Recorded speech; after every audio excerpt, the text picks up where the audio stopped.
Thanks. Good evening, everyone. This is a regularly scheduled meeting of the Montclair Historic Preservation Commission. Notice has been given to the Montclair Times, the New York Star Ledger, and notice has been posted here in the municipal building. I would like to start with the roll call, please. Chair Bennett. Here. Vice Chair Heineman. Present. Mr. Greenbaum is absent at this time. Mr. Bruni. Here. Ms. Kane-Levy. Here. Mr. Reimnitz. Here. Ms. Gillette. Here. Mr. Angelo. Here. And Mr. Connolly.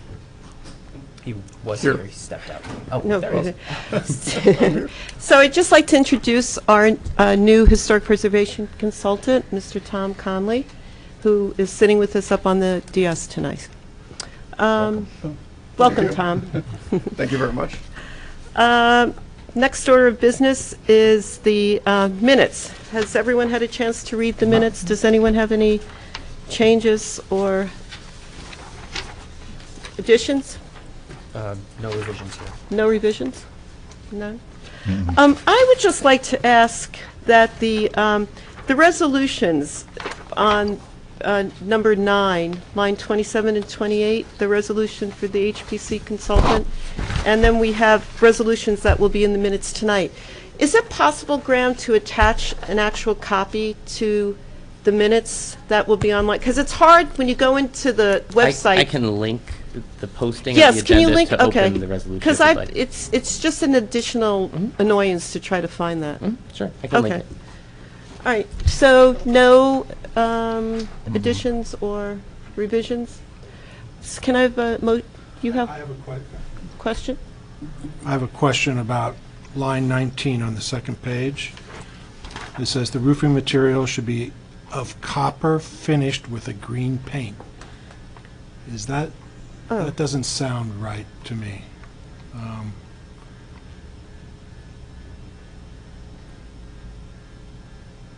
That we'd have them make the roof out of copper and then paint it green. Is that what we came up with? I thought it was a metal roof. I think it's a metal roof. It's a metal seamed roof. That's what I thought, too. Right, you're right. That it was a green metal roof. Roof. Right, the standing seam roof. Standing seam. roof. All right, so we'll strike copper finished and should be of, Standing seam, green metal roof. good. Good catch. That's true.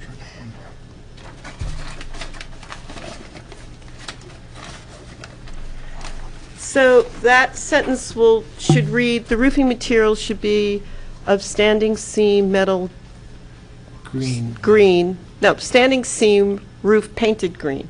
Or green metal. No. Green metal. Green metal. Green metal, okay, so. Painted is just going to wear away. Okay, so standing seam, green metal roof.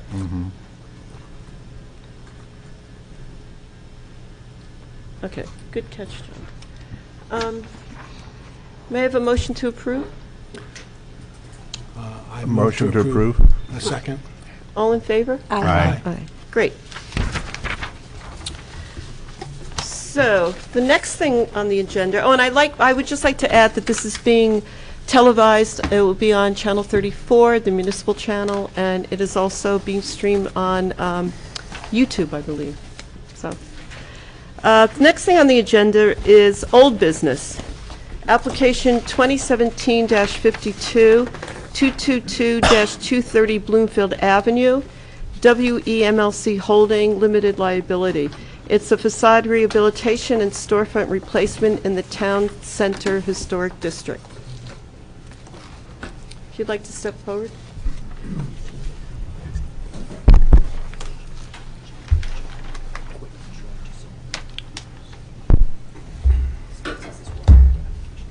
Right.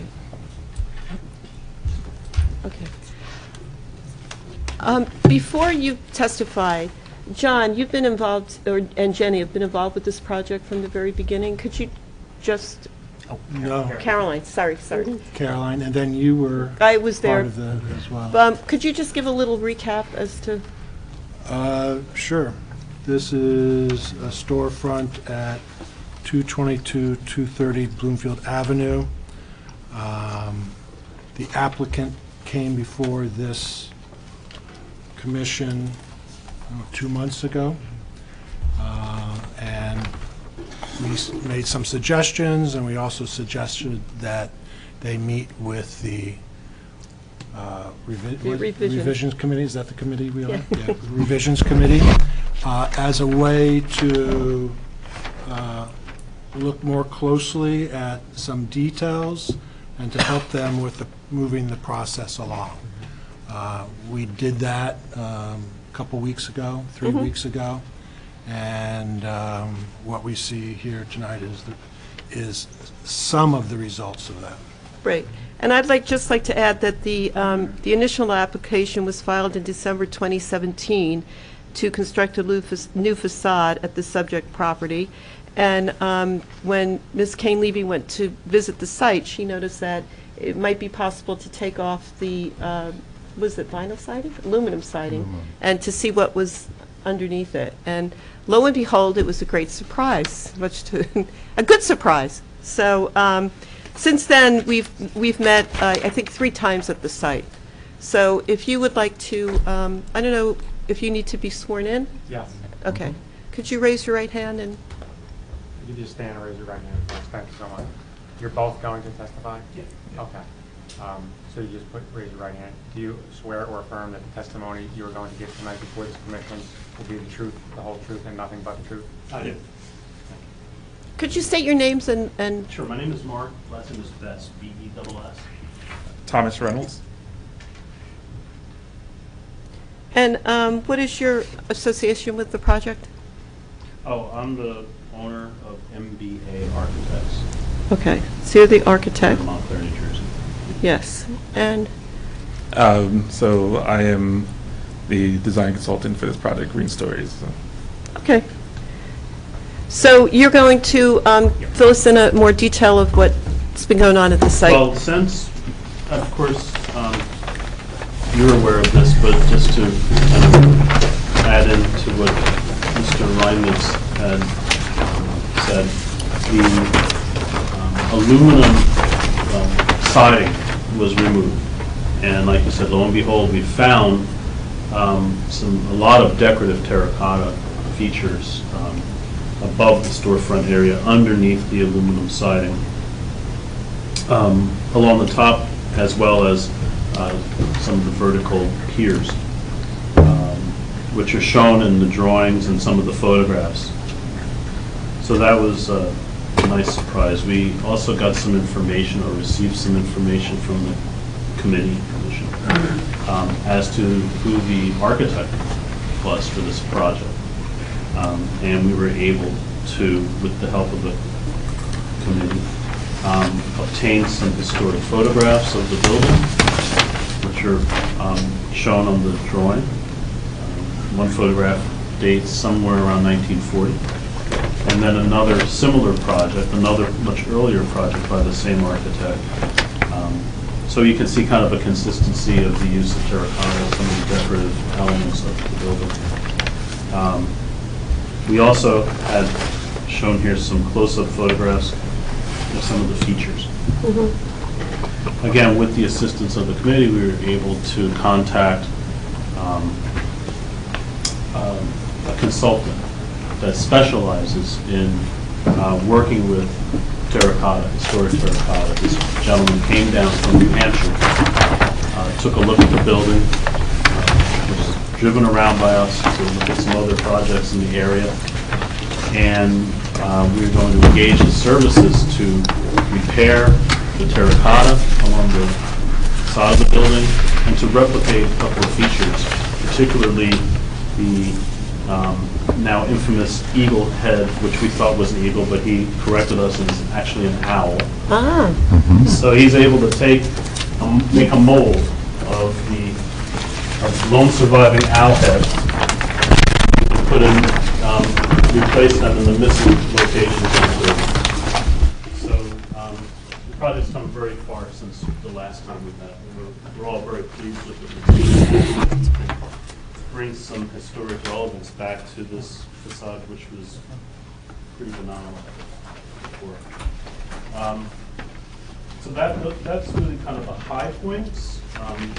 Some of the other things from the old photograph, we were able to kind of get a glimpse of a light fixture and attempted to source out a light fixture that speaks to that original light fixture from the older building that we'd like to incorporate as well. We're going to go ahead and replace the storefront system with a new clear anodized, and it's clear glass, even though that tends to maybe look like it's reflective or opaque. It's clear glass. Okay, clear glass instead of what might be misinterpreted as some type of reflective or opaque glass on that bottom rendering. Additionally, circling back to the primary facade, the banding will be reconstructed and patched. The kind of what we call cupcake feature, which is missing currently, we're going to replicate and put back onto the building. Could you just point out what you mean by that? Yes, this kind of stepping, Oh, okay. two-step element here, which is at the center, Yes. is currently not there now. So that's going to be reconstructed and reapplied to the building facade as part of that, work of repairing and restoring this terracotta along the front elevation. Additionally, there's these. Yeah, it's on. It is on? Okay. Yeah. Additionally, these vertical piers that appear on the front of the building, we're going to put, we're thinking of applying like a limestone that kind of matches to kind of, again, speak to the historic nature of the building, not in these two areas here, which was there at one point, is not there now. Mm-hmm. Okay. The brick on the bottom, we're going to clean it and repoint it carefully so that it, again, speaks to the original intent of the building. And then it's just a matter of kind of going ahead and putting a little bit of cap flashing along the top, and again the storefront features. These signs, by the way, just as a reification, these are not illuminated signs. They're the only lighting will be it'll be mounted on the building itself, and you'll see them on the rendering down here at the bottom, right along here. This picture shows a different type of light. The light we are going to use is more in keeping with the old picture, which is something that's more in time. This type of light fixture is not what we're intending to do in that rendering. May I just ask before you mentioned the cupcake design, you mentioned something else. I didn't get what it was, but do you mean that roping band of terracotta that goes across the top? Yes, this roping band right here Right. is going to be patched, repaired, and restored along with the terracotta work. That's correct. And then the signboards across the top, will those be glass, or are those going to be wood? Or? Yes, it's a wood sign, Okay. and as far as the actual letters go, I'm not entirely sure what those are going to be. I'm assuming they're plastic or some kind of, I haven't really gotten into that detail yet. I guess we can clarify that, whether it's metals, post-supported signage, or if it's just painted on or plastic. And we were going to also use metal strapping to replicate the design that exists in the original photograph that, if you look at the photo from roughly the 1940s, it's even hard to see on here. They've created like these sort of box design in there that we're trying to replicate in the sign band here. And then we've used what is the far right, where there's an address as sort of a guidance for the sign band for all the units inside of here. Good. Okay. Thank you. Okay. I think that about wraps it up, and I'll take questions. I have a question. Yeah. I'm looking at the notes on the upper left-hand corner, Yeah. and there's a note number 9. Number 9. Yeah. Strike number 9. Okay. Number 9. Number 9 should not be there. Okay. For everybody else, it's about a faux awning, so there will be no awnings.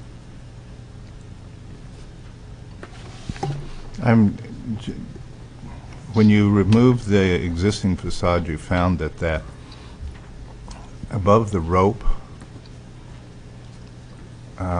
detail, it's destroyed all the way across. Do you All know the way what that across, yeah, was? the- And there's- why it was taken down? So prior to the McLeod purchase of the building, somebody had basically taken boards, taken railroad nails, shoved them right through into the terracotta, and then installed the former awning on top of that. Oh, okay. Yeah, it just seemed too consistent to be just random that whole thing would fail. I think they took all the high points off the Yeah. building. to slap this Oh, facade. okay. And also just to throw this in, even though this drawing, the details don't speak to it, the quote we had gotten back from the consultant from New Hampshire might allow us to actually replicate the original cupcake design out of a Edison coating product that will look like very similar to the original pictures that we have. Cupcake, I'm sorry. When That you sort refer of to cupcake- that stepped awning in the middle. Maybe like wedding cake. Wedding But a cake. small version of it. Mm-hmm. Step back. So I assume this to be true, but I just want to confirm. The drawings show a much more delicate detailing at the top than the rendering. So I'm assuming that the detailed drawings are what's going to be constructed, and the rendering is just you guys were kind of, it's so similar with the glass. You kind of were just Correct. okay, wonderful. Because the detailing in the drawings is nicer. I have a question about the light fixture. Originally, we talked about placing a light fixture in those square areas at the top of the piers where you have the lantern shown in the rendering, and now it's shown as this sort of deco fixture. How are you, I don't understand how that's going to resolve itself. Are you going to fill in that square, and then that's where this fixture is going to be located? Is that it? I don't understand Oh, here. the location of the lighting and the drawings and so on. So the intent is to cover the existing because what's the location that we've pointed out, that's where there's these square pieces of something that were broken off of the terracotta. Our intent is to cover that with a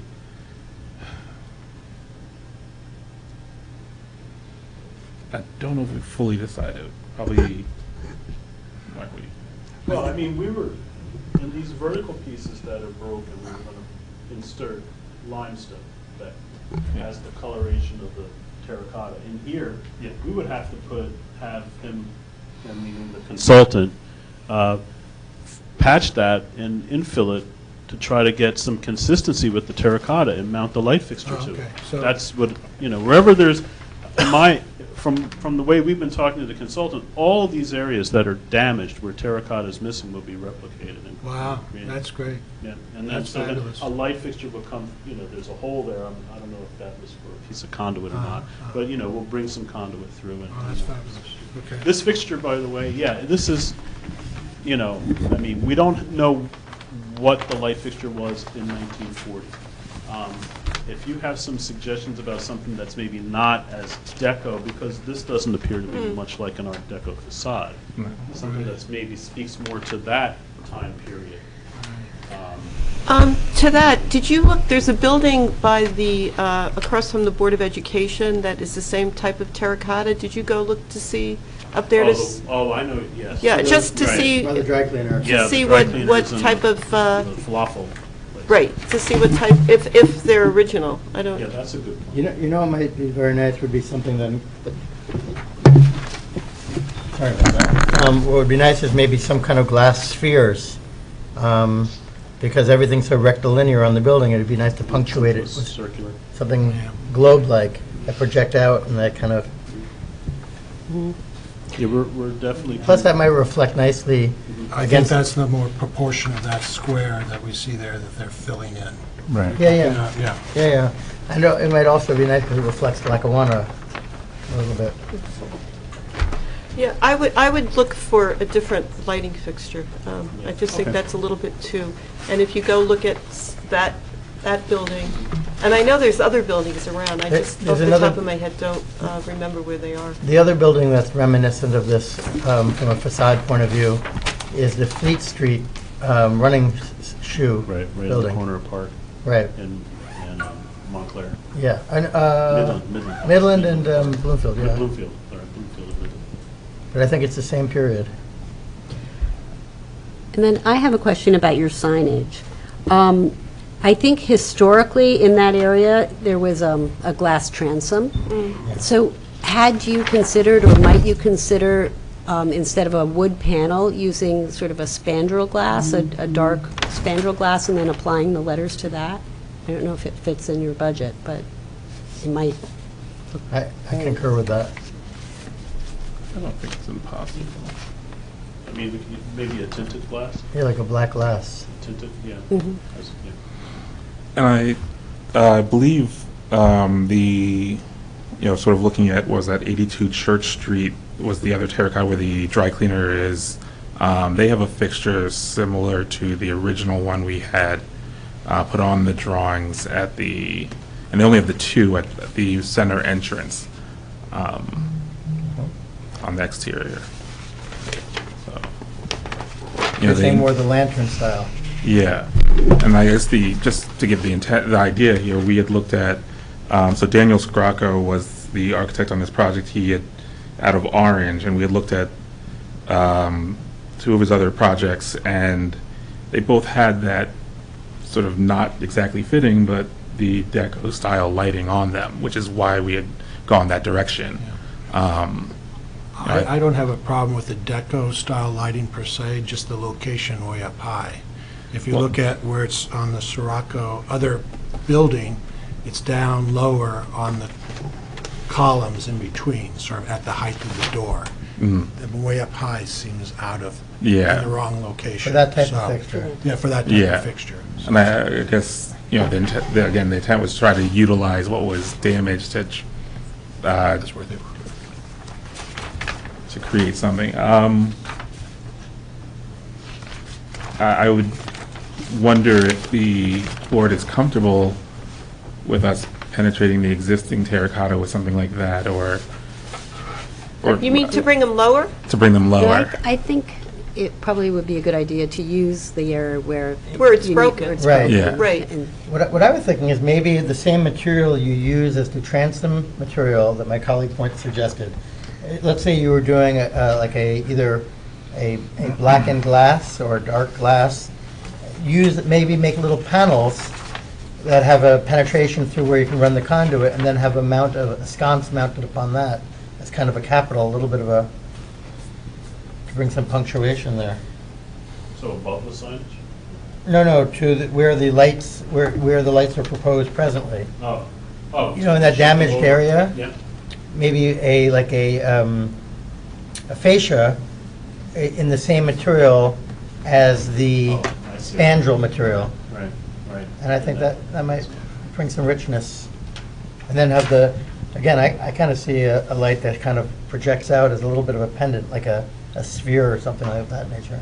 So again, I think I got you. So in that area where that square, let's say that almost square piece, Yes. infill that with maybe this glass, this spandrel, this tinted glass, and then have a fixture that comes through that. So that would be at, It's okay if you don't like. One, two, I three. disagree with that. Okay, Yeah, I good. disagree with I it as disagree well. with I think, I think where you were going Yeah. with Yeah. filling that in, Yeah. but I would just change the shape of that fixture Well- somehow. and I think the location is good where you've got it. Yeah. Yeah, But the I location just, is I definitely- just think that you should keep all the materials the same all the way all right, up. that was our intention. And I guess, pending any approval, we'd have to submit that to you guys prior to You have to submit what? the light choice. prior. Yeah, you would probably go before the design review commission. You wouldn't have to come before the. No, I think Come back the to, Yeah, we typically do revisions. Yeah. the revisions commission. There's a committee. The Yeah. revisions Committee, committee. yes. There's a different committee for everything. and we can do that quickly, too. Yeah, it's I know not a you've been big, waiting. not a big dog and pony. So, Trying to think of.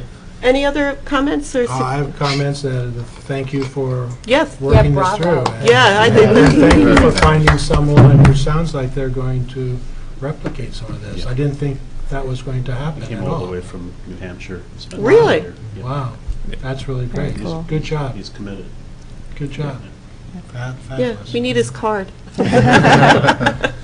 Okay, thank you. Thank So, for this, I was going to suggest, look at Boyd Lighting as a potential vendor for the B-O-Y-D-E. BOYD. B-O-Y-D. I'm thinking that I would be just good. got interjected. You can't suggest We can't- vendors. Oh, really? so, No. so now we're going to the C of A, and do we have You haven't to stopped write any of them? recommendations for this? No. Okay. I think that's what I was thinking. Some changes, so. Right, okay. So now that, being that you've made changes to this, I have written 9 changes. Is that what you have, Graham? Sort of, it's kind of small. Oh, okay. If you have notes, it might be good for you to recap. Yeah, let's go through the list one by one to see if there's a general consensus, because it has been kind of bouncing around. That's kind of my difficulty. Yeah. Okay. And then once we have I don't a know if general it's- consensus, we'll vote whether we want to approve it with that specific list or not. Okay. Okay. So if you want to just recap what you have, I have a couple of notes. And Okay. We'll see. And if I could just interject for a moment, I don't know if everyone heard Graham, he was finishing. You want to just finish what you said when people are? Well, I was just making the statement that it's a lot of individual comments, but I don't know if there's consensus. Yeah. So that's why I just want to make sure there's consensus among the conditions before moving forward. So, Captain, if you want to read through and Sure. recap them, and then we can have a motion and Okay. discuss and take motion. Well, the first thing that you started off with was the owl head restoration, not the eagle, so. Correct. The second thing was that although the rendering is a little bit misleading, it's actually, you're replacing the storefronts with clear glass, not frosted glass, for the storefront Correct. system. The third thing is the central facade at the roof line, which you called the cupcake figure, is going to be bumped up, because you didn't know what, when we spoke last, you didn't know what shape that was going to take. So it's going to be a very simple bump-up shape, step-up shape. The vertical piers are going to be replaced with limestone, The missing piece is the missing pieces, including the where the lighting fixtures are going to be. Correct. You did indicate that the signboards were going to be made of wood, but I think there was a suggestion from the board that perhaps you could investigate glass. Yes, I think a tinted glass would be fine. We're going to be doing the storefronts anyway. Right. Can you just make Already it out of the storefront going to be material? purchasing that You could, material. yeah, you could paint it in the back of the glass, or it could be Back opaque, painted glass. back painted glass. Yeah, I think that would be very That's fine. nice. The roping detail is going to be repaired all the way Correct. across, which is something you had indicated the last time. I think it's in the rendering.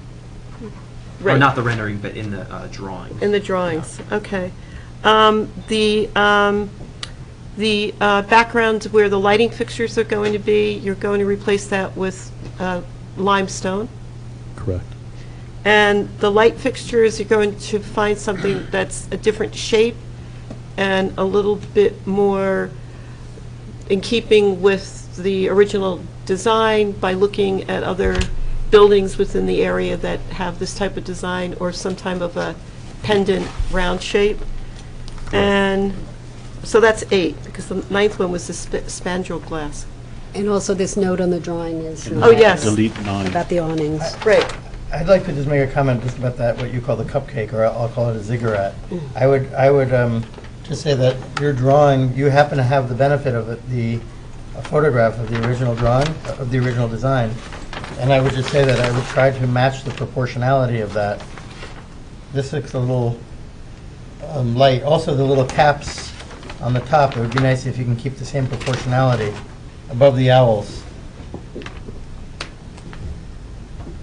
Are you looking at the original? I'm looking at the original, yeah.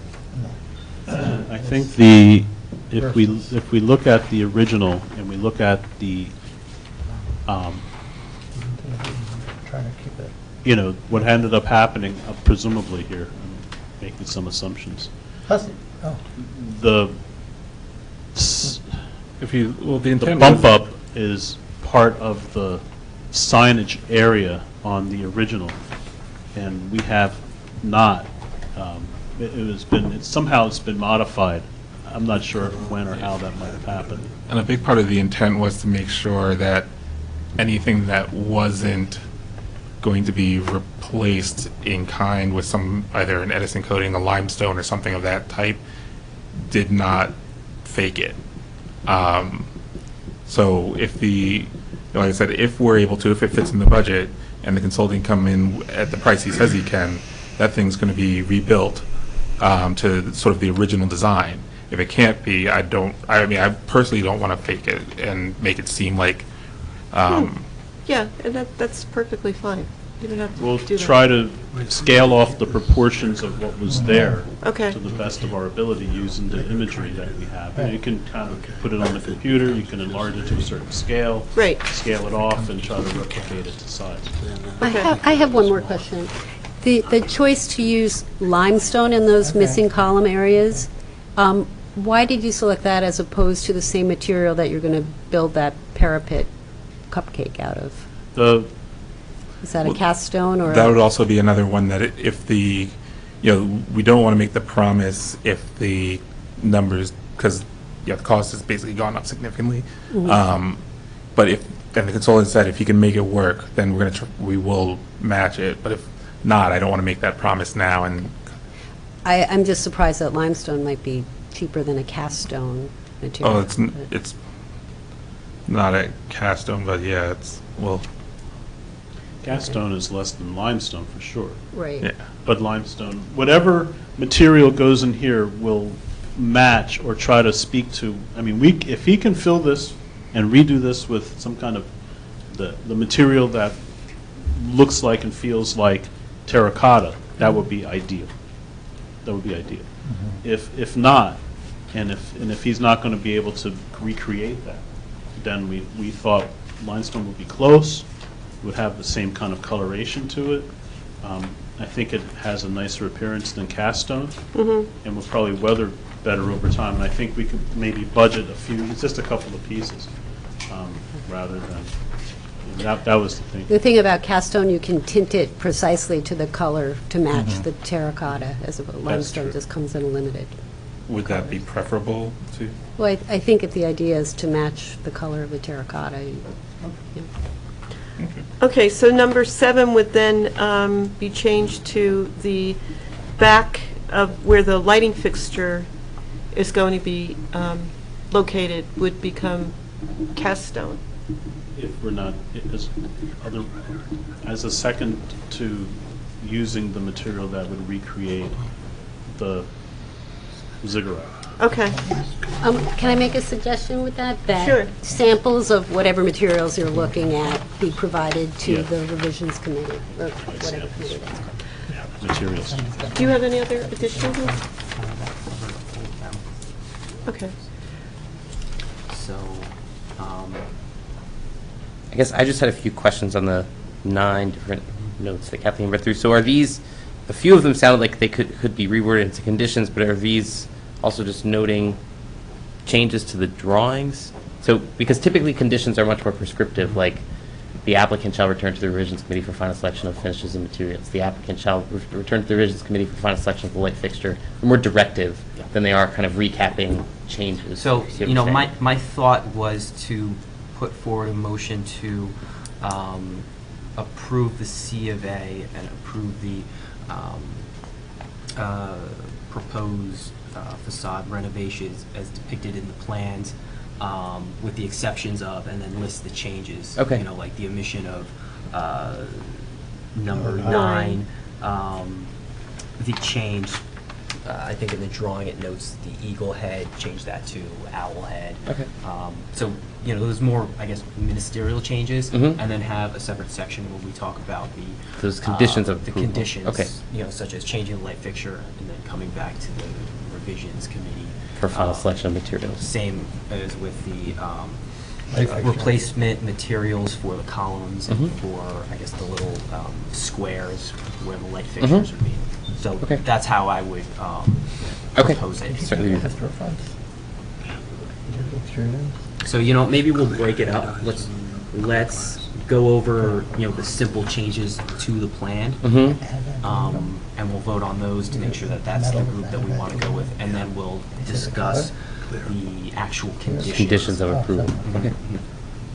So, based on your list, in terms of just the simple conditions to the plan, we have first, delete item number 9 in the upper left-hand corner, summary of items.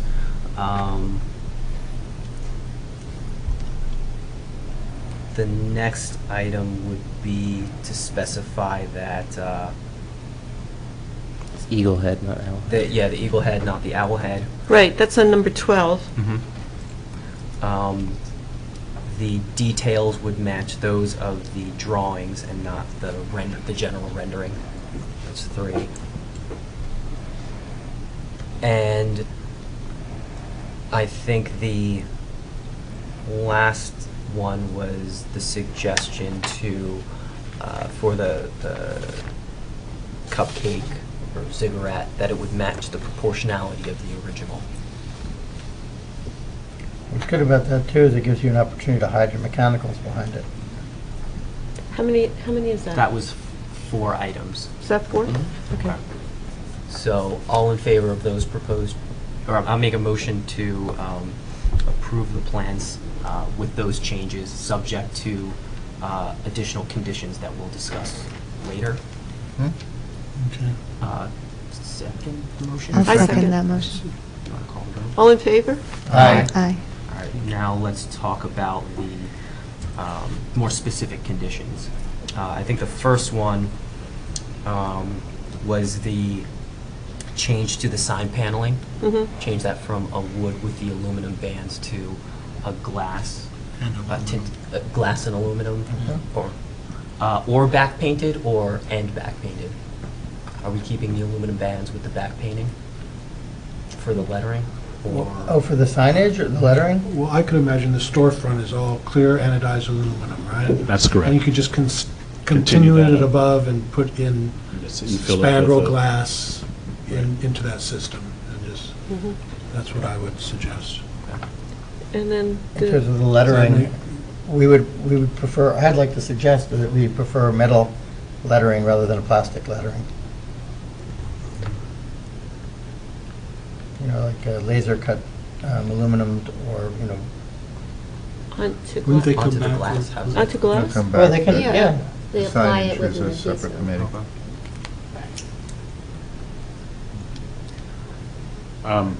You might have to put a sign I think, band. yeah. You might have to put a It's strip like- behind because once a the tenant glass. changes, that becomes really Right.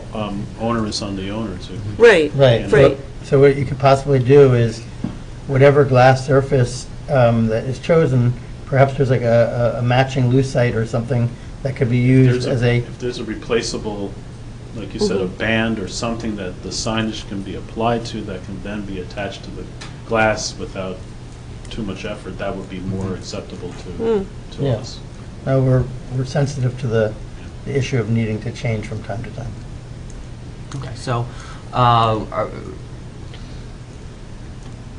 I would propose a condition for replacing the wooden sign band with a glass side band with the aluminum detailing with, I guess, the specific signage to be adhered to separately.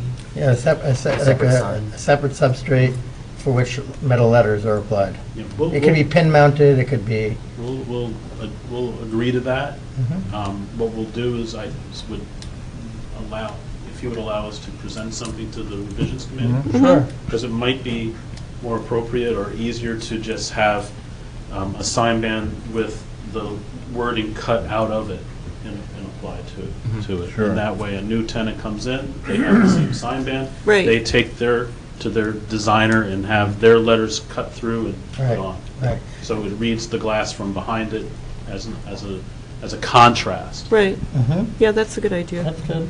So how do Wait, you one other phrase thing I it? want to ask is, does anyone have any thoughts about the fact that the signage shouldn't be consistent from storefront to storefront, that we, the same lettering and font and whatever, maintaining the same kind of uniformity of signage? Like here in this rendering, it's all shown to have a continuity, consistency. Right. I don't know, we've had this conversation before on other multi-tenant facades, but do we want to make any kind of condition that signage is consistent? I think that, we should have a condition that the I think the signage- materiality should be consistent, but Yeah. I don't think we can dictate the graphic design of people's businesses so easily. I mean, as long as it's in a certain set of parameters. Yeah. like Yeah, the size material and size. The material. scale and materiality of the I logo. mean, text, I wouldn't want to force a font on somebody. Yeah, Right, yeah. because it might be, yeah. No, but Yeah. materiality Right. and scale of Scale. logo can Right. be, right. consistent It's within without a certain. With the goal of uniformity. graphics Yeah, or I mean, text. I think what will end up happening, if we go the direction that I was kind of thinking, that sign ban, the name of your company must fit within the parameters of that sign ban. Right, And therefore, they will be consistent all the way through. right. And they would have to use the same materials. The same materials. Okay. Here's your template. Yeah. Go make it, put it Yeah. on the building. I just want to note that we'll have to comply with the zoning size requirements. Absolutely. of the signage. So Right. so there is another, that kind of plays into this. What is that sign, area- just The next width? thing is What is the- the maximum width? Maximum height is 2 feet by half the storefront width. I'm thinking. 2 feet by 2 what? feet tall by half the width of the Okay. storefront. So By the first half the condition width of was the to get the storefront. language. Or 1 foot tall by the full storefront width. Okay. Okay, so for this first condition regarding the signage, I'm going to make a motion to impose a condition that it be the wood be swapped with glass, with the metal detailing, and the lettering be mounted by a uniform sign board that is going to have uniformity of material and scale throughout the different tenants. Is there a second? Well, the only other thing I'd say too is if there are going to be awnings at any point, no awnings ever? No, No, we just nine's gone. eliminated that. That was number 9. That's Number fine. 9, Oh, that's but scrap. would there ever be awnings that applied? they would have to. come before If there was going to be any awnings, that'd be by the tenant, and they'd have to come before this or Right. whatever Okay. additional boards they need to. Right. So say that again with the glass. You got it, yeah. It's in the record. You got Does it. every- All right, does everybody okay. understand what we're Yes. voting All right, on? with- So, is there a second? Material and scale. All right. All in favor? Aye. Okay. All right, and then the next item is I think we could treat them together, the square area for the lighting. background for the light. Background for the lighting and the Great. columns. Great. And we wanted to impose a condition regarding the material that they're going to use. So the recommendation was to match the terracotta. Mm-hmm. And if that's not feasible, then use the Tinted cast stone. cast stone. And the condition would be for them to come before the revisions committee for final approval. Of fixtures. Well, no, that's No, that just, Material. Or We'll material. talk about the materials. right. So that would be condition number 2. I second that. Okay. All in favor? Aye. All right, the third is the proposed lighting. So the third condition would be to have the applicant propose a different type of lighting that's more spherical and to bring that before the revisions committee for final approval. Second? I second. Second. All in favor? Aye. Was there another one? Please fixture by terracotta, roughing, vertical piers, stepped up. I think that's it. Okay, so, I move to approve the application, subject to the amendments and the conditions previously voted on. Second that. All in favor? Aye. Thank you very much. Thank you. I know it's been a long haul, but it looks great, actually. It really looks good. Really. From where it was. Yeah, absolutely. Hopefully you'll be the poster child of historic preservation in Montclair. Now, at this time, we are going to go into closed session, so I need to ask the audience to please step out of the room. I promise you that we won't be very long.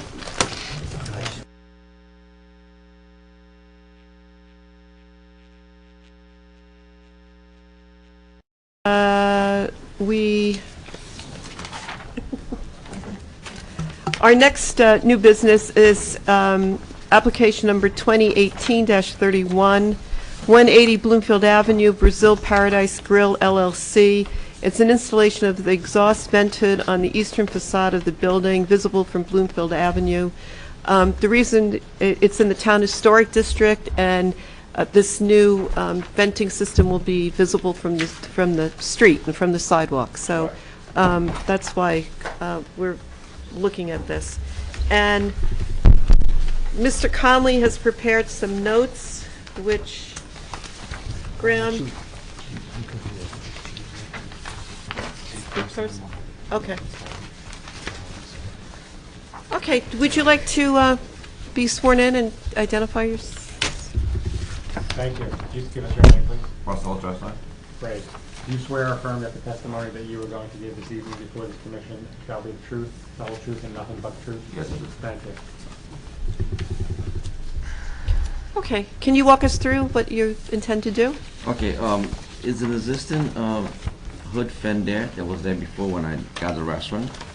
And on the there existing hood, we're gonna do barbecue chicken, actually like a charcoal grill. Great. And then the Great. I'm sorry. It's gonna be barbecue chicken, ribs, and sausage, stuff like that, right? And the second one will be a stove and fryer. So you intend to run another channel up the side of the building, Yes, correct. and then the exhaust hood fan is then placed on the roof? The new one? No. Oh. We haven't installed Is this yet. whole, is that, I draw what's going to be there. yes, but is that the whole fan system?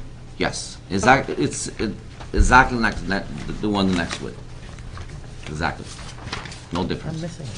And the dimensions are on, well, but the exhaust fan has this, the exhaust fan has sort of a, lack of a better word, an upside down cupcake at the top? This one? Yes, is that going to be on the roof? Yes. So the rendering that you gave to us, this drawing, where is it? Actually terminates in sort of a, it doesn't terminate there, does it? It No, doesn't it goes in.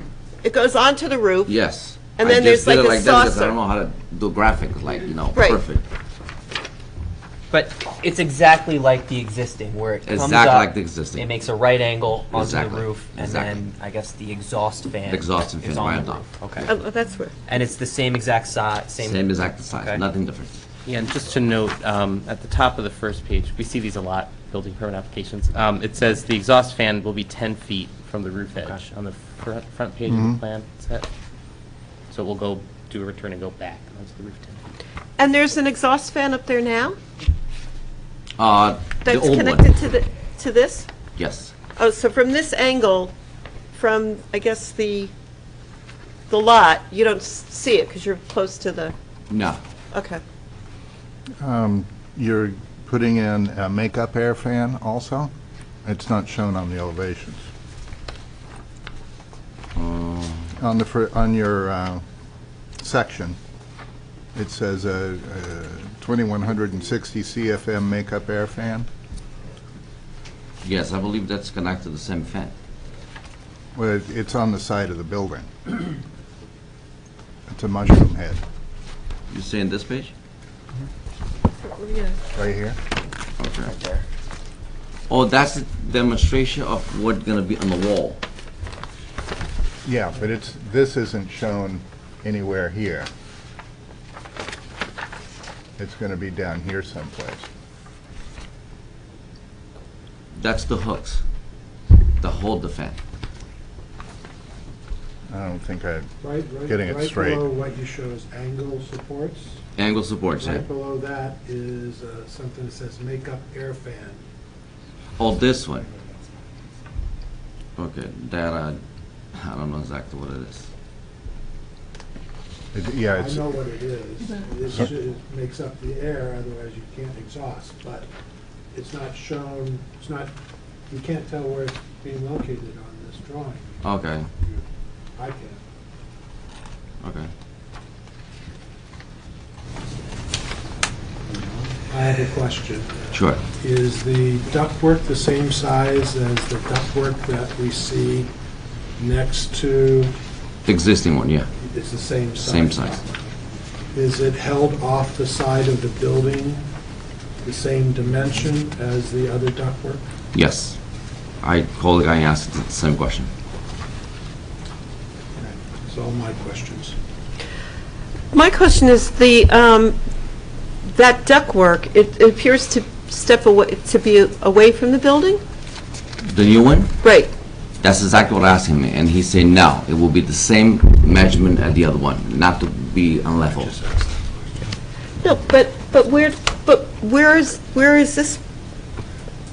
He's not showing it at the moment on his drawings anywhere. It's shown there, but it's Right. not shown in the rendering anywhere, or in the photos. Right. well, the existing would have one, right? And is that what that It does grill have is?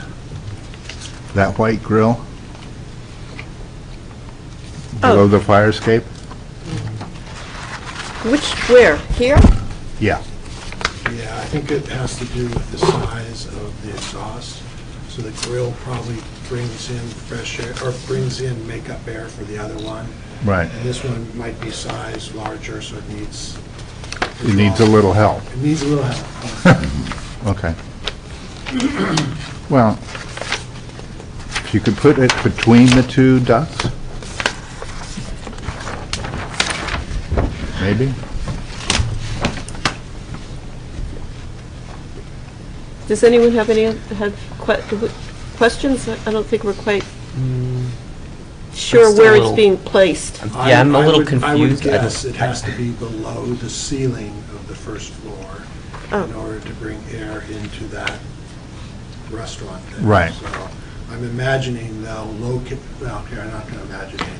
I don't know where it's Right. Right. located How- at the moment, so you should show us what you're proposing to do. Okay.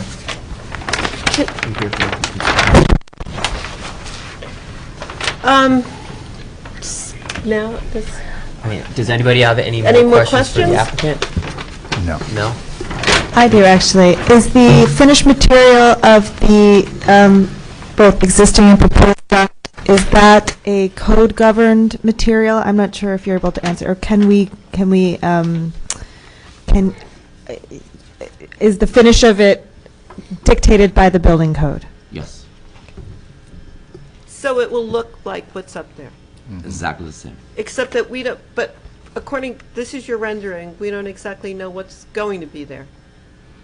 Okay, He well, stated that it's going to be exactly the same stainless steel material. Stainless that steel. we're- No, Except but- for the makeup. Except for the airfare. makeup. The makeup We don't know where airfare. that's going. Yeah, so a suggestion that I have for you guys, just because I know that this is kind of, he could, maybe you could dictate the placement of the makeup air fan hood, if you want, to be either behind the second newly installed one or between the two, just so that it's more, that's just a suggestion. Right. I agree that it should be between them. Either between or behind both of them, whichever. I don't know which you guys want to. It'd have to be on the side somehow, because it comes up like that, from the side of the building. It's just a Because there are suggestion. technical feasibility issues Right. with the placement. We can't just We put it can't, anywhere. we don't, because we don't know. We're out Well, maybe the revisions committee could look that up, so it doesn't have to come back. I think I'd like to hear. Yes, that this, Let's hear from our consultant, Yeah. Mr. Conley. Yeah, I would ask for a revised drawing that Yeah. shows exactly where all the elements are going to be placed, because it's kind of subjective right now. And there may be technical difficulties on placing the exhaust fan between the two ducts.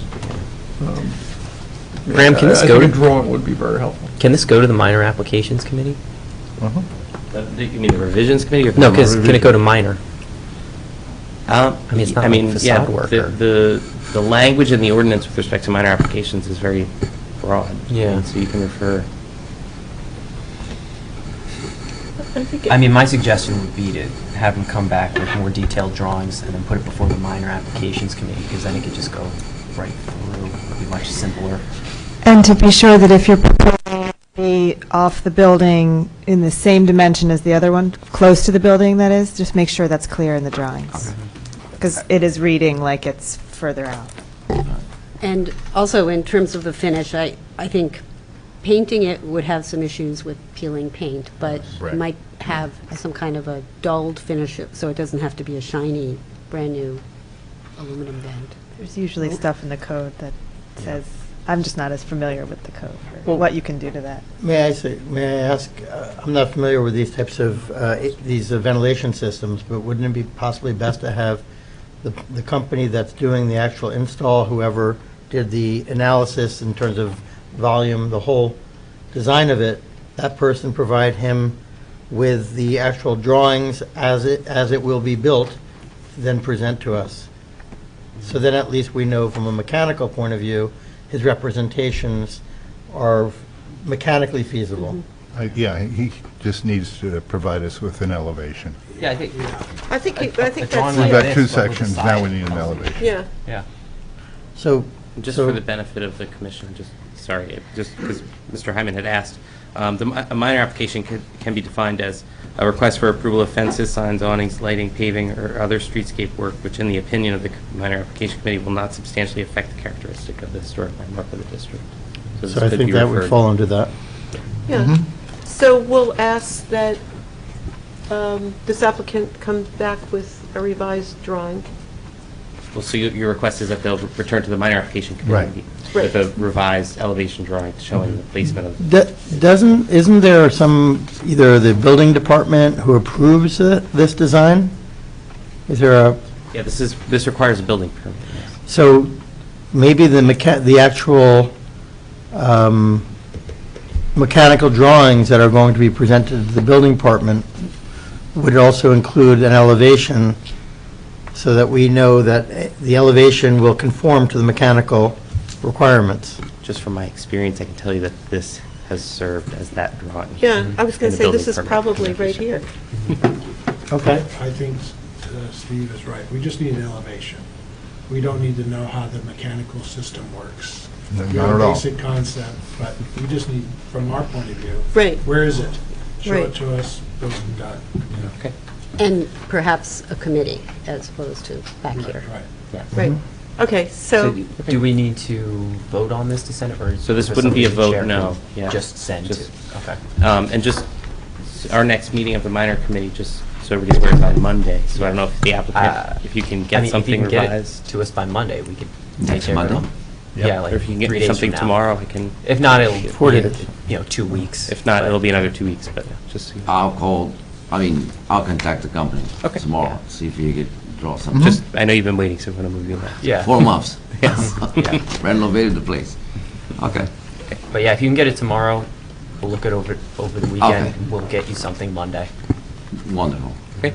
All right. okay, great. Thank you. Okay, thanks. Thank you, gentlemen. Thank you. Obrigado. Okay, our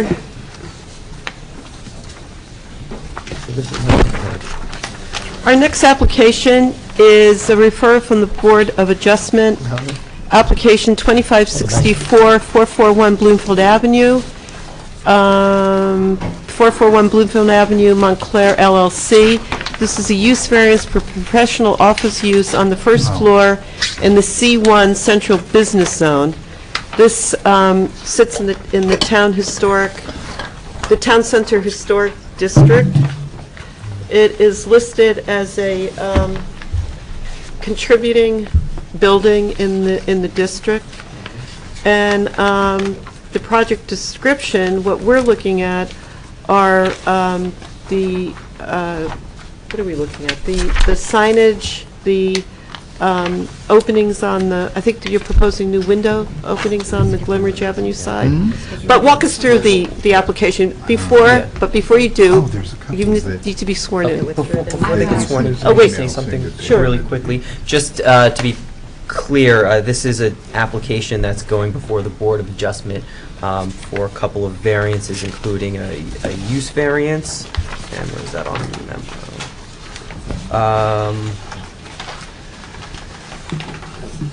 Oh, not a use variance, but a variance to locate general business. Oh, there is a use? Okay. To permit offices on the first floor. Right. A variance to permit a wall-mounted plaque sign of 5 square feet where 4 square feet is permitted, and a variance to permit 2 wall-mounted plaque signs where a maximum of 1 per business is permitted. And it's before us because it's an historic district, and just for your general benefit, our purview is only the exterior, so you don't have to get into what's going on in the inside to the floor plan. So Mr. Angelo will swear you in and we can get started. My name is Jody Luciani. I'm with Inglesino Webster, which is Gallon Taylor. I'm representing the applicant, so I will not be testifying. Our professional, Matt Ponce from Architecture Inc. is testifying. Great. So if you wouldn't mind raising your right hand. All right. Do you swear or affirm that the testimony you are about to give this commission this evening will be the truth, the whole truth, and nothing but the truth? Yes. Thank you. Okay. So, as you just said, this project's at 441 Bloomfield Avenue, right in downtown Montclair. I'm sure you are all very familiar with the building, the bank building in a pretty prominent location on the corner of Bloomfield Avenue and Glenridge Avenue. It's on a roughly a 5,300 square foot lot in the C1 Central Business Zone, and obviously it's in the Town Center Historic District. Historically, it was built in 1924, and it was originally built as the Montclair Savings Bank. And most recently, it was a Bank of America, as you can see in this rendering or photo from a few years back. We have a tenant that wants to take over the building called Sovos Brands. They're a financial institution that basically buys rice to prepackaged foods, and they currently have an office in California, and they would take over this as kind of an East Coast office. And what's good about them is they like this building exactly as is. They don't want to make any significant changes to it. They like the exterior. So basically it's a neoclassical building with a granite base, a limestone facade, and a green copper roof. There's a cornice that wraps all the way around the building. This is the main facade here on Bloomfield Avenue, which has 5 bays of windows that span from the first floor to the second floor. And it's a relatively flat facade. On the far right, there's a side entry door. And there is a small mailbox drop that used to be for the bank that will be infilled and repaired to match the existing bays exactly as is.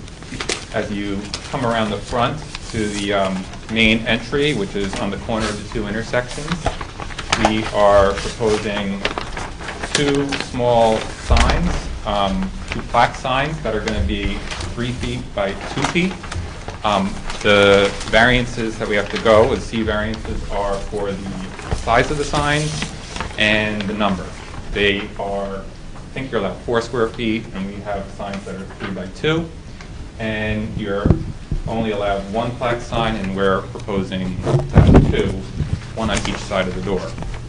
The signs, though, are going to be replacing plaque signs that used to be there in the Bank of America building. As a matter of fact, they used to have 4 plaque signs on each corner, in the front, and then as you round the corner on the side. And we're going to be replacing it with only 2.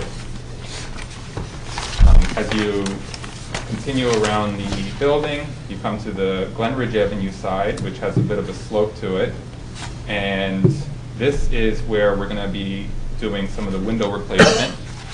No new windows. It's just there are small openings under each of the 8 bays as you go down. The bays, currently right now, they're just boarded up with plywood painted black, and they got metal bars over it. We're just going to replace them within the existing openings with windows in the first 4 bays, and then vents in the last 4 bays because they're into mechanical spaces. The windows will be fixed windows. They're going to have mullions that we're going to match the mullions from the bays above, the same spacing, bringing it down. They'll just be windows from either a Pella or an Anderson within the existing opening. We're going to keep the black bars in front. And in terms of the look, we're either going to do a black mullion system to match the black bars, or we could match the color of the limestone above. We're open to either option. And in terms of the rest of the building, we're not proposing any sort of massing or significant additions or design changes. There's going to be no new rooftop units. There's an existing rooftop unit on the, there's actually a lower roof in the middle of the building, which is where the current rooftop is. It's on the 2nd floor, which you can actually walk straight out onto, and that's how you gain access to the roof. But other than those couple small changes, we're not proposing any other alterations to the exterior of the building. And the other variance that you were talking about was the use variance, and that's simply because the zone we're in does not allow office use on the 1st floor. Our tenant wants to take over the entire building, and as the design of this building, because the windows are so high, there are sills above head height, it really doesn't lend itself well to a retail building anyway. It lends itself to a bank or an office use. And we found a tenant that actually wants to keep the building as is and not propose lowering the windows or anything drastic like that. And, sorry, Mr. Ronzi, you had the opportunity to review the Connolly and Hickey letter from July 16, 2018? Yes. Okay. And I think you walked through everything, but you touched on the HVAC. Security, lighting, anything changing? No new lighting, no new penetrations. Nothing's changing in that regard. Thank you. I do have one question. Yes. There's presently a Bank of America sign in the frieze above the door. Is that going away, or? We are, yeah. Has it been removed? It's already been removed. I think it's been removed. I think it has already been removed. And we are, for aesthetic reasons, proposing not to replace it with signage above. Our client, our owner, likes the look of the 2 plaque signs kind of at eye height as you walk down the street, and he doesn't want to put a sign up there. He thinks it might be too much. I have a question. Are the signs going to be the same on either side of the? Yes. Exactly yes. the same?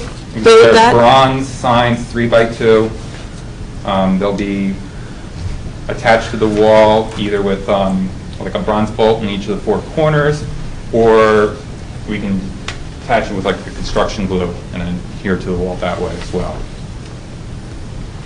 And I have another question. You mentioned that the windows that are on the ground level going down to going on Glenridge Avenue, you said that there were bars in front of them? Yeah. Do you mean, I'm not familiar, I didn't notice if they're metal bars? I believe they're metal bars, yeah. So you're proposing mullions behind the metal bars? Yeah, we wouldn't be touching the bars themselves. We're just replacing the window. And we'll be keeping the same mullion pattern as the windows above and just carrying it straight down. Any other questions? I have some. Go ahead. Okay. Just following up on the windows, just so I'm perfectly clear, the basement windows that you're replacing, the current windows are undersized, and that's what you were saying, there are spaces currently, in there? they're boarded up. They're the not whole even- window's boarded The up? whole window's Okay. boarded up. If you go into the basement, actually, in most of them, you can't even tell there are windows there. They've just been framed over. Our tenant wants to put an office use in part of the basement, so they just want to bring in light, some natural light into the basement.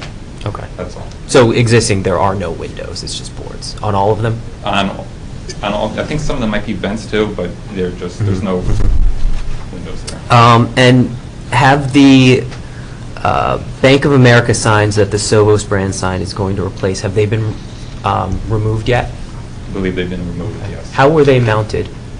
I do not know the answer to that. We actually, we're going to try to see if we can find that out. We could potentially mount the signs the same way that they originally were mounted. I have some questions. You made the statement that 4 of these bays were windows and the other 4 were vents, but your little diagram shows 6 of the bays windows and 2 Yes, vents. that diagram is off. If you look at the back 4 should not be windows. This is the proposed basement, and these back 4 are into mechanical rooms. It's these front 4 that will actually be the windows providing light into the basement. What is the panel that the Bank of America sign was attached to? Is that a piece of wood up there that's painted? Up top? Yeah, what's there now? I am not sure what that is currently. I do not know, I'm sorry.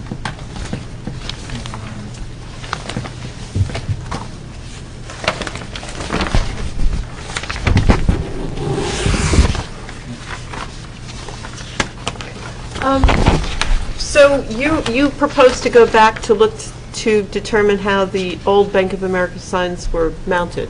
If we can, yeah, we would like to potentially see that. It's not something that we've looked at this point yet, though. Oh, okay. The existing signage on the doors will be removed? This signage here? Yeah. Yeah, that will be removed. It'll just be blank, okay. And you're not going to touch any of the existing windows on the upper floors? None of Main these floors? windows will be touched. Okay. Is it necessary for the signs to be 3 by 2? Have you considered a smaller sign to be more compliant with the Well, township ordinance? I think it's 4 square feet is, I mean, it would be 2 by 2. It's just the size that the client wanted to be a little bit more prominent, since it's the only signage we're proposing for the building. And are the signs much larger than the Bank of America signs? A little bit. You can, to roughly the same scale. See here. It's about the same width, and Bank of America signs were maybe, looks like 1'6" instead of 2 feet in depth. And what were the Bank of America? What were they made? They were Bronze. Bronze also. They were bronze too. I'm pretty sure. I don't think your rendering is to scale. I think it looks bigger in the rendering than it would on that building. Do you think? Yeah. Do you think it was to scale? I think. I don't think it's going to look as big. I mean, that's 24 by 36. That piece of paper is 24 by 36. Oh, yes, that piece of paper is the size of your sign. Yeah. That piece of paper should be the size of your sign. Correct. Right. I mean, if this is a 3-foot wide door, it's maybe slightly larger than it would be in reality. But Was it the architect? Was it was the sign specification made by the client or by the architect, or the size? the size and the graphic? The graphic, I believe, I'm not 100% on this, came from the aesthetics of the Sovos company. Right. And the size is, it was just a size that, in discussions with the client, this is kind of the size that the client wanted to be a little larger than what code allows. Were they aware that it would be larger than the code when they designed it? Yes, they were aware of what the ordinance stated. Are there any other questions? Okay. Discussion. I have a question. Should we do that now or before after our discussion? What? These are mounted to these flat pilasters on either side. How much room is there to either side of this sign once it's mounted? Is it does it really look like what's in this rendering? It looks like about 6 inches on either side.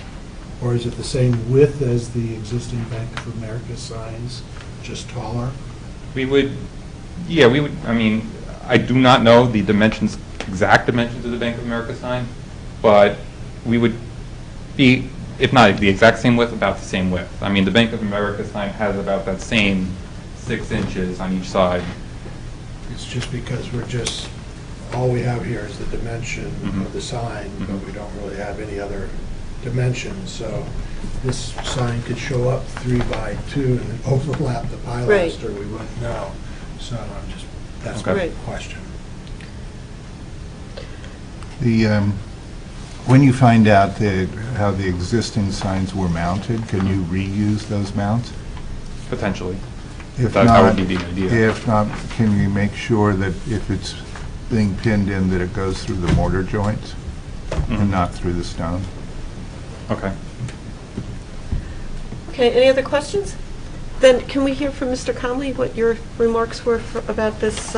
No, I think you've touched on everything that we stated in our memo that you received. I did have a question, though, about the existing bank drop. Was that something that Bank of America added and you're proposing to remove along Bloomfield Avenue? Yeah, I don't know when it was added, but yeah, we are proposing to close it I mean, up. is that there's part of the original building? I do not know if it's part of the original building. I'd prefer to have it remain. Yeah.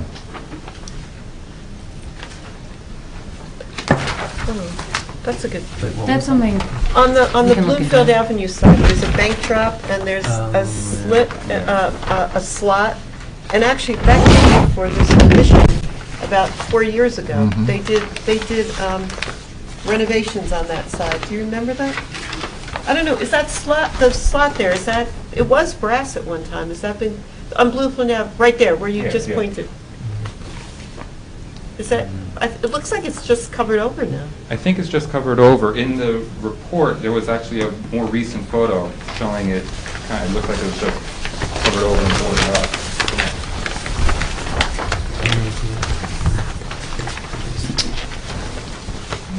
On page 5, That might have been some memo. Is that an ATM or a bank?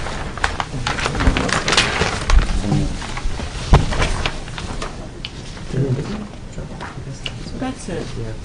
That looks like a light fixture. It looks like they covered it over with some kind of panel. Are you proposing to remove that? We are proposing to remove that. And replace it with what? Patch it up to look exactly like the other 4 bays along the street. And the light's getting removed too? I suppose it would be removed. There would be no need for the light. Well, if that depository, or the deposit box, is something historic behind the panel, maybe it shouldn't be removed, maybe it should just be fixed. I mean, the panel looks, oh, here. I'm looking at also in the same report, there is one image of the Montclair Savings Bank, the historic image, and there's cars blocking it, so it's kind of hard to see. We actually have an image here of it. Oh, you do? Yeah.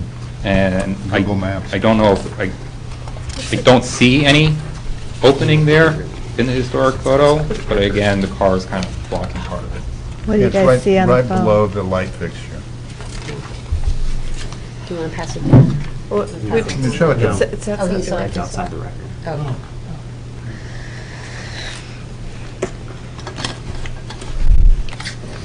So you don't know what's underneath it, but it's framed. It appears to be framed. So That's fine because this is going before the zoning board, so in our recommendations, we can have them, we recommend that they look into what is exactly out there and what its historic significance is. Okay.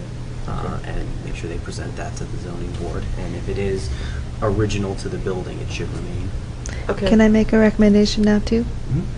Can I recommend that you guys examine a code compliant sign, the scale of a code compliant sign? Because I think often we see just the non-code compliant version without really being able to understand, as we've heard, what it actually is dimensionally and also what it would look like if you weren't asking for that variance, so. Dimension relative to where it's being mounted and, you know, Okay. et cetera. So we should recommend that they provide a. It's sort of twofold. It's compliant alternative. It's to provide the dimensions of the area on which it's being mounted so that we can understand the relative size based on the building component it's being attached to, and then Or just also. a scale rendering. The scale, or, well, yeah, or, I mean, I always do good with numbers, and, anyway, but also to provide an alternative that's a code-compliant alternative. Sure. I do have one other concern, though, and that's about the basement windows, the size of the lights, meaning the actual panes of glass Yeah. for that opening. Historically, they would be a different size than the ones above, so could a elevation drawing Yeah. be submitted of the actual proposed window in that location? Yeah. Yeah, I'd like to see the window specification drawing and, you know, just so we can ensure when you say the mullion size is this, the light size is that we understand what that means, which ones are louvers, what those louvers look like. Okay. The full elevation of the proposed replacement. With including the window above as part of the elevation. Yes, context. Just for the benefit of the commission, this is scheduled for the August zoning board meeting, so this won't be coming back here. So you'll have to somehow phrase your recommendations so that your message to incorporate those modifications of the plans makes it to the zoning board. Well, we could. So that all just goes So- in the memo, so the zoning board knows Right. what to look for. Sure. Yeah, Right. I'm just saying. Okay. So those are 3 recommendations? Yes. I think it was 4. So What's to investigate the current attachment of the signage and to, Oh. as best possible, either reuse the existing attachment or if we can't do that, to attach not directly, make new penetrations in the stone. That's 1. 2 is to submit the full window specifications, which include an elevation drawing of the windows, the louvers, the mullion size, the light divisions, all of that. 3 is to investigate the historic nature of the bank drop, and if it turns out to be of historic significance, to preserve that element. And 4, to provide both the dimensions of the proposed non-compliant sign relative to the surface it's being attached to, as well as provide a code-compliant alternative. Does that sound like the 4 recommendations? Yes. Okay, the one question is, he's asking for 2 signs. Are we okay with 2 signs? Yeah, and that's. I'm fine with 2 signs. It's I'm consistent fine. with. Symmetry. Yeah. I like the Okay. symmetry I like the as well. symmetry of it because it works with the whole temple front. But I have a question. In our recommendation, I agree that showing an elevation of the sign to scale with the pilaster is very helpful. But as a commission, if we were asked if we think the sign at the current size is appropriate, wouldn't we, at this time, give the opinion to the zoning board? Because really, they're not going to make that judgment. So we have to either say yay or nay, don't we? Well, again, that's what the alternatives are for, and then we would, along with our recommendation to get the 2 alternatives, to get it to scale, provide some context what the zoning board should be looking for in terms of what would be appropriate. Yeah, I think that you need to add to that, just to say, you know, the sign should be inset within the wall that it's going to be mounted on. Should we state any kind of preference? Our preference would be for the sign to be blah, blah, blah? It's hard for me to evaluate the And options that's- before yeah. seeing them. I think that's why you just need to add that Well, when are we clarifying gonna see statement them? as to what you are trying to achieve by showing the zoning board 2 alternatives, that you want it to be, you know, 6 inches on either side of the sign, you know, or some kind of dimensioned area. No that wider it's- than the existing bank, because we know what that is, because it's an existing photo. Oh, that's a good. So we could say Yeah, good. no wider. than the All right. existing bank. But then even the height, though, this is going to be 2 feet high, whereas the Bank of America sign might be. Oh, we don't Yeah, know, but but- no wider than. But think that's- Amongst that can amongst the work on, commissioners, that- is there anybody with an issue in terms of the height? I think it's a No. large building and It's can a- handle the yeah. size. It can handle it, that- yeah. It's that the tall width. pilaster, I think it would be I think the fine. width They is don't the have issue. 4, There are Right. 2 on either side, remember, and the 1 above, and they're just reducing it to that. I think that's Right. a big improvement from my point of view. Big So we improvement. clarified to the zoning board that it's not so much the height. It's the width the on width. the pilaster, No wider. no wider No than wider the than the existing existing. Bank of America sign. So we'll modify that fourth condition to say, to provide that elevation with the dimensions, but the proposed that sign the- should be no wider than. The accepted sign, the approved sign. This doesn't have to come back. And I would just like to add that it's very exciting to see that you found a tenant that this building works for, because I was concerned about it sitting there empty for a long time. It's really wonderful. Yeah, and to they hear. really, they That's want great. to, you They know, like the building. They They like the wanna preserve building, it. yeah. When will they be moving in? I do not know that. Depends on the zoning board. Depends on the zoning board, Ah, yes. that does. okay. So are we, So, with the but that's recommendation? something, the commission is also welcome to make a recommendation to the zoning board on that point that Caroline just made. If you want to make a positive statement that says the commission recommends approval of the use variance to preserve the historic building. Right. That's certainly within your jurisdiction. I think that would help the case. Yes. Yes. I think we Well, should let's have I do think we that. should add it Yeah. then. Yeah. What happens if a variance is granted and the tenant decides, let's say, at the termination of their lease, that they're going to vacate? What happens to that zoning? Does it remain as reclassified as an office use, or is it,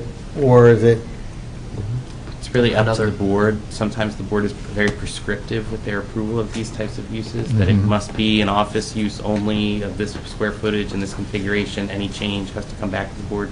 It's typically what they do. They're very, very prescriptive on these types of use variance approval. okay. But a default, once a... The variance does run with the land. It so doesn't the pass variance is- forward. No, the variance Variance is is general. tied to the land, yes. So, but any subsequent tenant, the board can be very prescriptive in their granting of the variance and say it must be within this exact footprint or parameters. Any changes, or, a new tenant comes in and says, well, we want to get rid of that kitchen, conference room, make more offices, they'll have to go back to them, they may have to return. So can we make that as part of our recommendation, that the variance be conditioned on the term of this particular tenant's occupancy, and then subject to You can't- review? Yeah, you can't do that. But can we recommend that they consider that? They can't do that either. They can't? Okay. So are So we basically, if a set? bank wants to come back, or a retailer wants to come in, they have to come back and get a new variance? Yep. Correct. To go back to what was originally the compliant? Well, the bank was permitted, right? In the zone. I hope so. The bank isn't allowed. Bank use isn't in the allowed zone. use Yeah, on so the they- office or the yeah, zone, It yes. was the office, though. So if a bank comes in, a bank can just use it as of right. Okay. Should we landmark that? So we're all set then? You have the Yes, recommendations? yeah, just for the Oh, benefit. One of other excuse thing, me, just- the light at the bank drop, that is to be removed? If we remove the bank drop, then the light would Kinda- be removed with Well, it. I think if it's not going to, if the bank drop's not going to be used, if it's decorative, we should just get rid of the light. So the light Yeah. should go regardless, Right. which so is what that- you're proposing on Okay, doing, so so. that's number 5. That's number 5. So that whole panel should be in keeping with the rest of the panels Right. on the Bloomfield Avenue side, which Unless means it's a historic bank drop. yes, If it's- unless you find that But it's then a- the bank drop itself stays. Right. It's not. And I would assume that they bordered it over because it looks like it's bronze, or it's probably a metal that somebody would rip out Probably to a sell brass. it. There's probably nothing behind that. So, Okay. okay, great. Thank you. And again, this is at the zoning board August 15th. Okay, Thank you very much. thank you. Thank you. So, did our public leave? Do we have any public comment? Graham, do you want the plans or no? Peter. It's going before the zoning board. Probably going to make revisions. Okay, next on the agenda are the committee reports. How about education and outreach? Did somebody go to the library for the last session? Were you going, John? Or am I mistaken? Oh, I didn't go. I'm All not right. on that committee. okay. I don't know when the next one is. Yeah. Last one was July 11th. I haven't heard yet from the Library and the History Center when the next one will be, so. But they've been extremely popular. so. Right. Did Yeah. you say, I didn't hear you, the next one is The last one was on July 11th. And they haven't scheduled, Yeah, I haven't heard when they've scheduled the next one, so. Okay. Interesting tidbit, though, I was looking at usage of the Historic Inventory Viewer, and you can see when those Research Your House workshops are, because I see a nice big spike in usage. oh, really? of Oh, that's great. Oh, wow, look at that. it, Which is interesting. That's great. How about Revisions Committee? Other than our review of 220 to 230 Bloomfield, there's no other reports there. And minor applications? Joe, do you have anything? 'Cause I don't think I did the last one. We've got one coming up on Monday. Yeah, we had a little bit of a gap. Caroline did do the last one that we'd had, but it was Oh. maybe 3 weeks ago. It was a long time ago. It was a while ago at this point, so, but I was away, so we're catching up. We're meeting on Monday with Jason. Okay. So we have 3 applications scheduled for review. I don't And remember what we reviewed at the last one.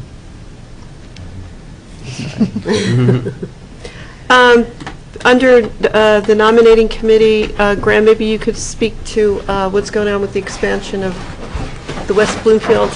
Yeah, so we're trying to schedule a meeting with our consultant, Wayne McCabe, who the commission has retained to complete the update to the report. Unfortunately, Mr. McCabe can't meet this Tuesday.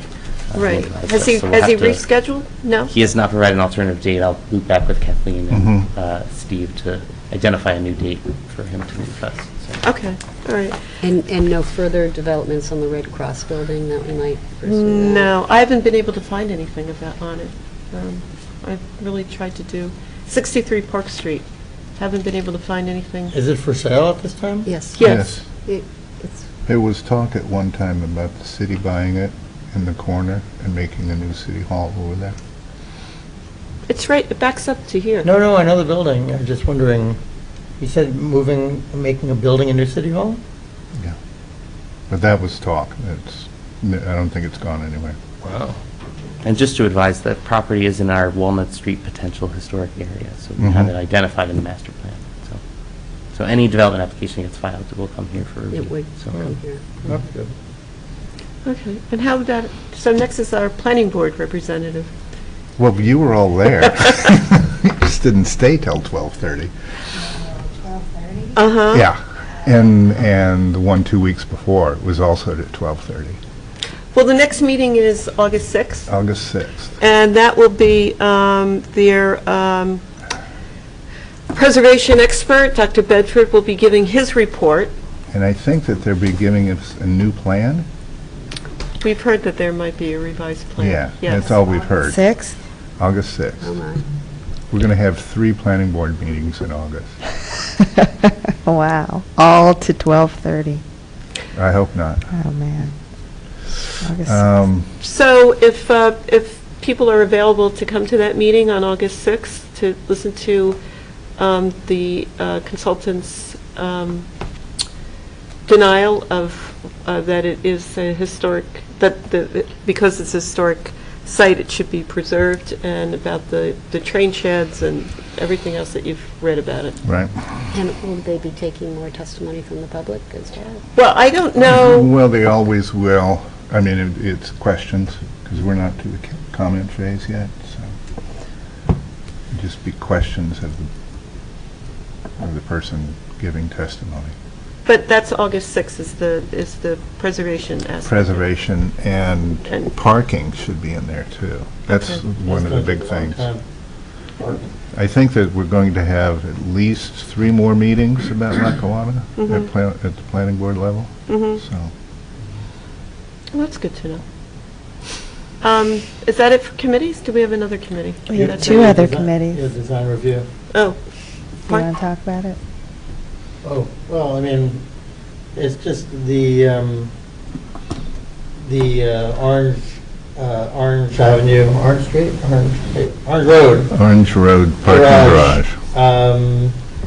You know, the discussion continues on with the substrate for the spandrels between the pilasters or the piers and what material is being used. As of now, it's still Ephes, and it's been determined that that's not acceptable, and there's ongoing discussions.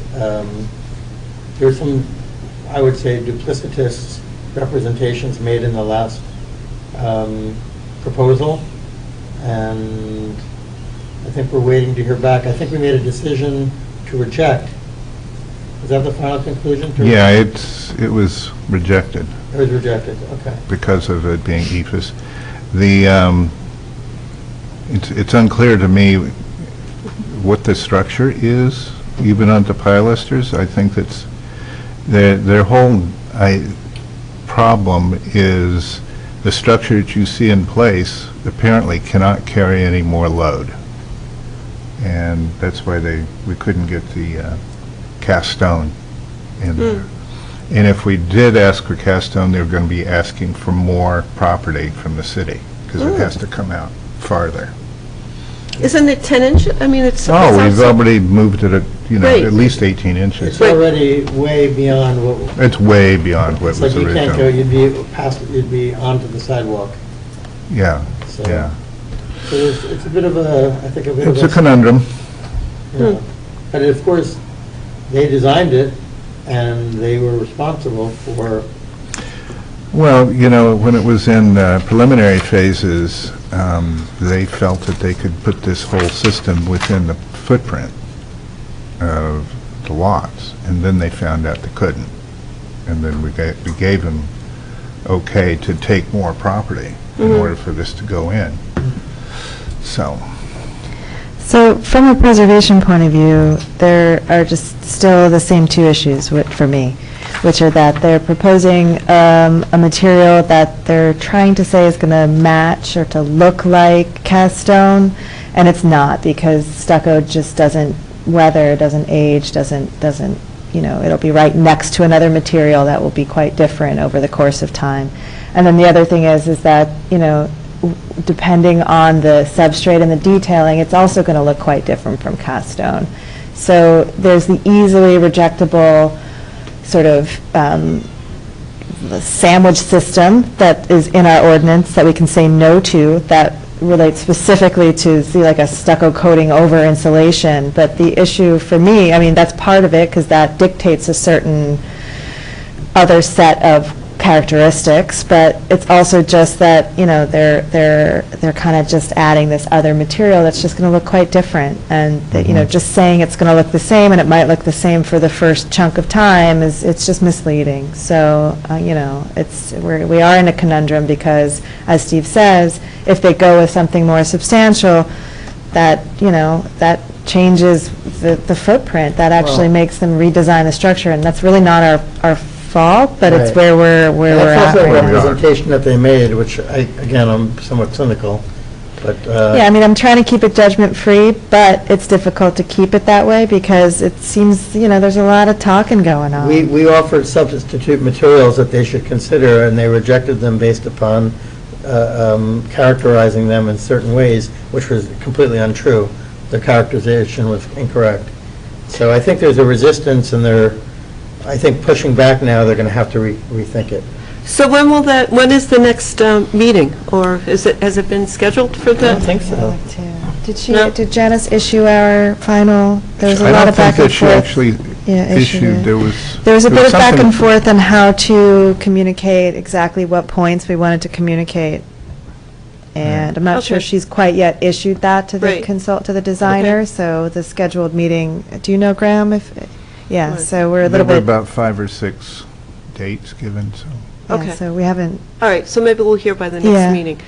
Jenny, I want to get to your, my little, right. well, again, we're all playing a bit of catch-up, but, so I asked Graham to just provide everybody with a copy of, although we should theoretically have it, the current application for certificate of appropriateness.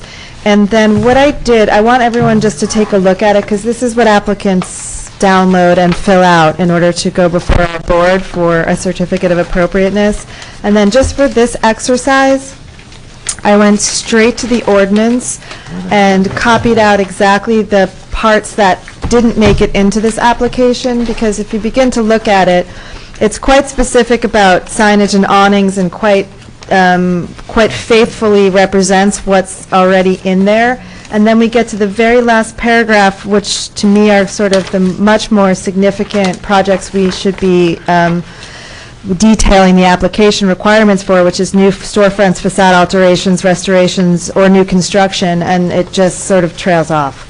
So there actually is a fair amount of stuff that's already there in our legal document to detail what that is. So actually, Caroline and I have been talking a lot about what we would want to go into it and how we would amend it, but before we even get there, this is what's already there that we don't ask for, much less have someone or a process for enforcing their providing. So I just kind of wanted to put that in front of everybody so you guys could all just familiarize yourselves with it. Even, I would love for you to spend some time yourselves just going over it and saying more of this, less of that, because this is what we already have to work with, which is actually quite a bit more than what we were asking of. That's in our application. That's in our application. So you're saying that these items, additional components. That's what I just exist, but they're not in our application. Correct. The first 2 pages, double-sided, or the 4 pages, the 2 pages double-sided. That's what you can download from our website to apply. And then the stuff that doesn't have the pretty formatting, or the Montclair Historic District that just looks like a Microsoft Word, that's 3 pages or 1.5.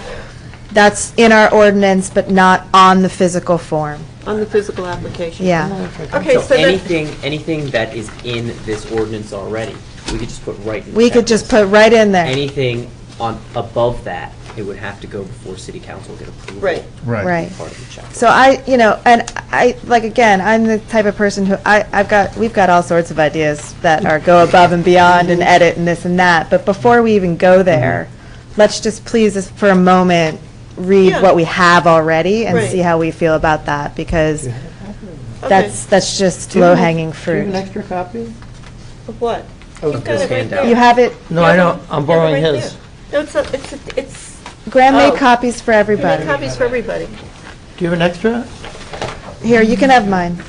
So what I suggest in is that July. everybody I got it, read I got this for our next, and maybe you can give a copy to Tom? Good job. Give Yeah, thank you. read was this for the low-hanging. next meeting, That was not even. and we will discuss this at the next meeting. That would be fantastic. And then, like I said, we've Right. got all sorts of ideas, but let's just start with what we already have. Great. No, I think that's great. And I think that will really aid our discussions and make things flow a little bit smoother. Okay, great. Thanks. Okay. Good work. Thanks. Now, getting back down to our resolutions that, I have one more Oh, question. sure. I read in the Montclair local, that there's yet another change to zoning that's being put forth in the planning commission. at the, That I Is don't that know. true? what? Graham?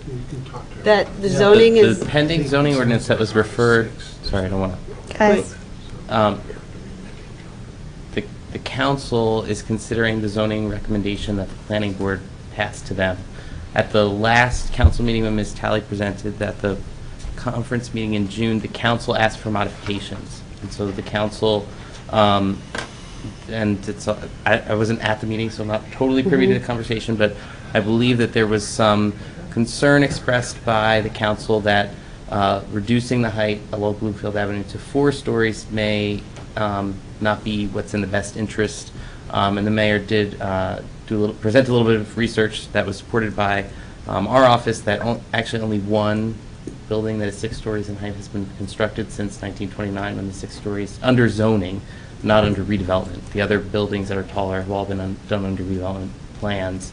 There's only been one 6-story building constructed by right under C1 zoning regulations. Is that the one on So they Church want to, Street? they want, no, it's actually the Leach, the Leach building. So the council has asked Ms. Talley to come back to review a modified presentation of the proposed zoning ordinance with it at 6 stories rather than 4. Is that what you were referring to? yes. Okay. So we're back to the 6 stories when we were, No, it's Well, it's in they're the council. discussing it. Yeah, it's in the council's hands at this point, so. The deciding body on that particular issue, though, would be the planning board or No, the council is the final council. decider. The final decision on a zoning issue. On It's an every ordinance. issue. The council has a final decision on all ordinances. Zoning is codified by ordinance. And Wasn't the concern about the 6 stories is that there is a risk of litigation because owners of buildings felt that they might have had it as of right being withdrawn and therefore? I was not at the meeting, so I'm not privy. I don't want to I think that's what misspeak they're about talking that, about. but there was a request to look at it as retaining the 6 stories. Okay, good point. And is it something that we should weigh in on, because Bloomfield Avenue is a designated I think we should. town center historic district? Well, I think if they make a ruling that it's as of right, how, It's So a as proposed a- zoning ordinance, so we can speak to it. I think we can totally speak Because it to it. affects a historic district. I definitely think we should speak to it, and I think we should put our recommendations in, they should be memorialized.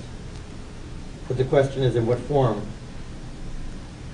Would we make a resolution indicating the preferences of the Historic Preservation Board? Is there a document that summarizes the proposal that's accessible to the public? So there is a website linked on our page that Okay. includes all of that. Okay. It is, the recommendation is based on the planning board. I don't know if the revisions are yet posted because Okay. they're still kind of in process.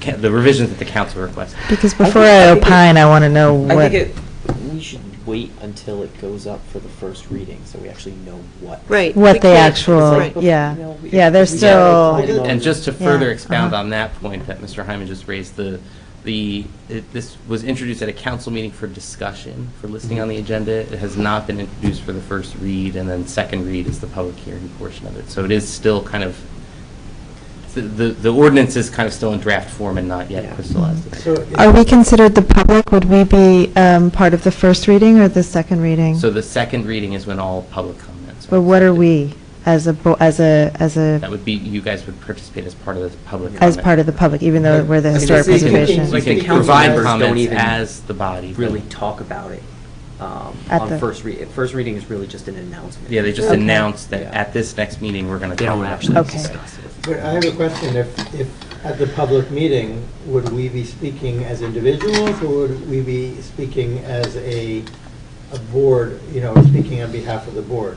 I'd recommend that you guys have that Yeah, discussion. We have at to, the we have to meeting and discuss that. It decide depends what on we what we wanna do. decide. finalize what those But comments can I So just, let's wait till we see it on first reading. Right, We'll have a first reading, meeting, when, And then right, we'll decide how we want. which would have to be on our agenda for for our August meeting, if they, do you think they'll have a first hearing on it? It's not going to be the first read. The council's asked Ms. Talley to come back to represent. We're kind of not even there modifications, yet. So it's not even Yeah. the first read. Okay, Okay. so this is conceivably This is could be September. September. And just to further expound on that, there has been some initial analysis in our office that many of the properties on Bloomfield Avenue are severely constrained from a parking perspective to even do 6 stories. So I think Right. that's where the Well, but you concern see, by the but council. The problem is that the. Parking issues on Is Bloomfield that- Avenue. To accommodate on-site Yeah. parking, which would Yep. be required for any proposed. But as I understand it, what has essentially kept buildings below 6 feet, despite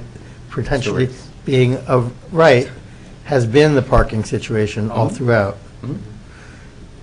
But if over time, modes of transportation change, et cetera, and there's a change in ordinance such that the parking regulation ratios change for some reason, okay? That would be an ordinance change that would again allow an opportunity for public comment as well. Well, but you see, people would be making public comment about the parking ordinance, but they wouldn't necessarily recognize that there is there's a dependency on the height, zoning heights will be affected by that change in ordinance.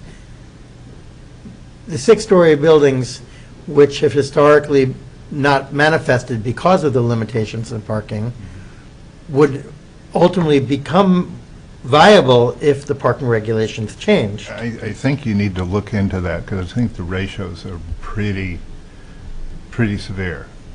You've got to provide one parking space for every 200 square feet, or, for an office and right, things like retail's that. 5 to 1. And so, these buildings right now, they can't even handle one parking space. Right. Right. So I propose that we put this on the back burner and discuss it possibly in September. I'm hearing that it might be on the September agenda.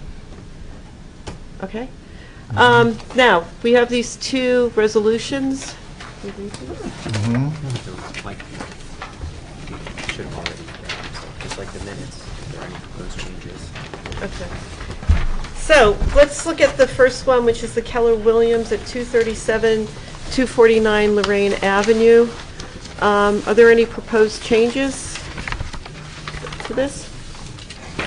Has everyone had a chance to read this before tonight?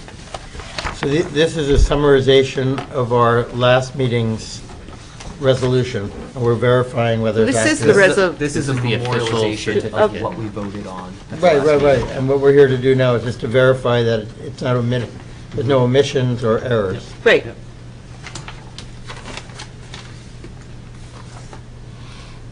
Just in the future, such words as dimensionality is now a word. Well, where are you? It's second paragraph of our recommendations. And the word is dimensions. That's fine. The scale, dimensionality, and materials.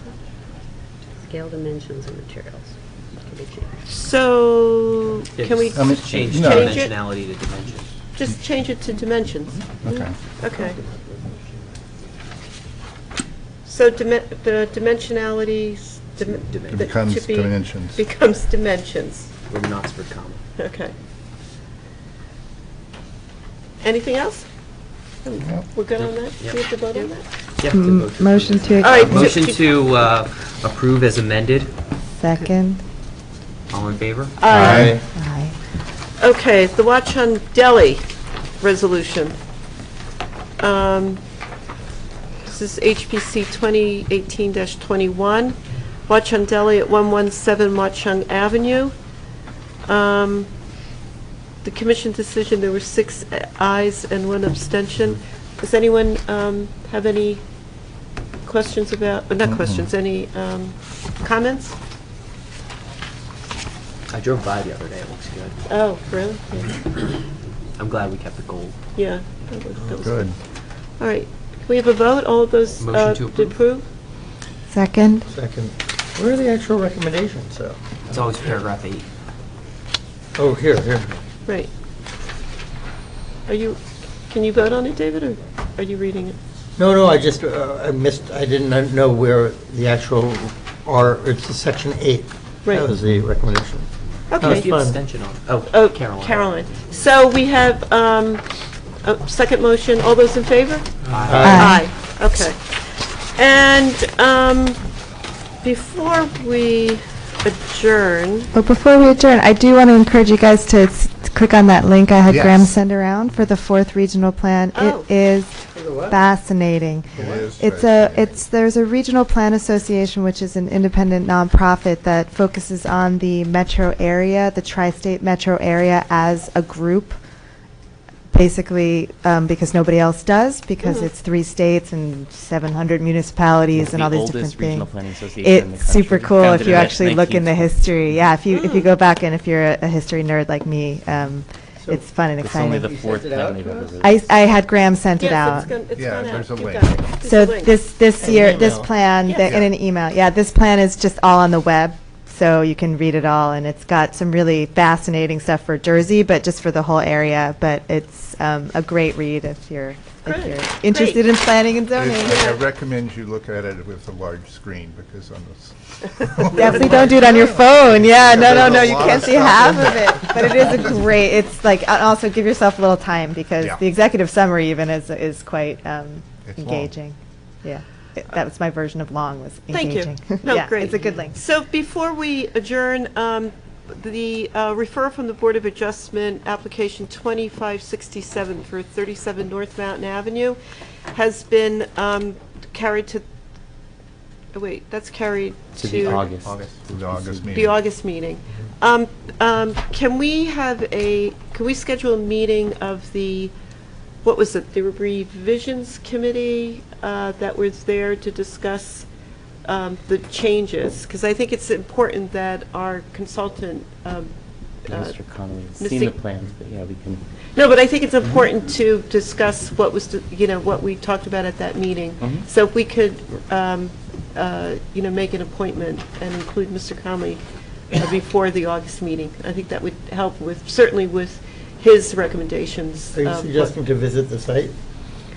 Well, Should anyway. we should. I think that we should have the revisions committee meet there, again, because that's where we've met for the past 2 or 3, maybe. I met there once. so- Right.